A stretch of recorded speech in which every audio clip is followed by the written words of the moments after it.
भारत के पंजाब राज्य के एक गांव में 13 वर्षीय वीर रहता था। वह एक बहादुर और समझदार लड़का था, जिसे देशभक्ति और फौजी बनने का सपना था। उसी के जैसे पाकिस्तान के सियालकोट गांव में 13 साल का अली था। होशियार और दिल से मासूम, जिसे किताबें और विज्ञान पसंद था। दोनों ही बच्चे अपने अपने देश से प्यार करते थे, लेकिन युद्ध क्या होता है, यह उन्होंने सिर्फ बड़ों की बातों से सुना था। साल 1971 का समय था। भारत पाकिस्तान के बीच तनाव बढ़ रहा था। दोनों तरफ से सेना सीमा पर तैनात हो चुकी थी। गांवों में भी डर का माहौल था। वीर के पिता भारतीय सेना में थे और अली के चाचा पाकिस्तान सेना में। एक रात अचानक युद्ध शुरू हो गया। बम गिरने लगे, गोलियों की आवाजें आने लगीं। युद्ध की वजह से वीर का गांव खाली कराया गया।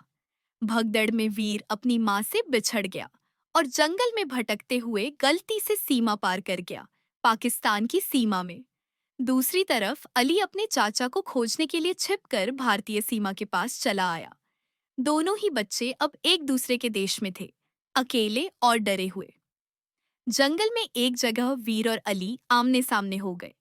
पहले डर हुआ, फिर धीरे धीरे बातचीत शुरू हुई। दोनों को समझ में आया कि वे एक दूसरे से बहुत अलग नहीं हैं। वे दोनों भूखे थे, डरे हुए थे, लेकिन मदद करना जानते थे। दोनों ने एक दूसरे की मदद की, जख्मों पर पट्टी की और साथ रहने का निर्णय लिया, चाहे वे अलग देशों से हों। एक रात गांव के कुछ लोग जंगल में आ गए। वे अली को पकड़ने लगे क्योंकि वह दुश्मन देश से था।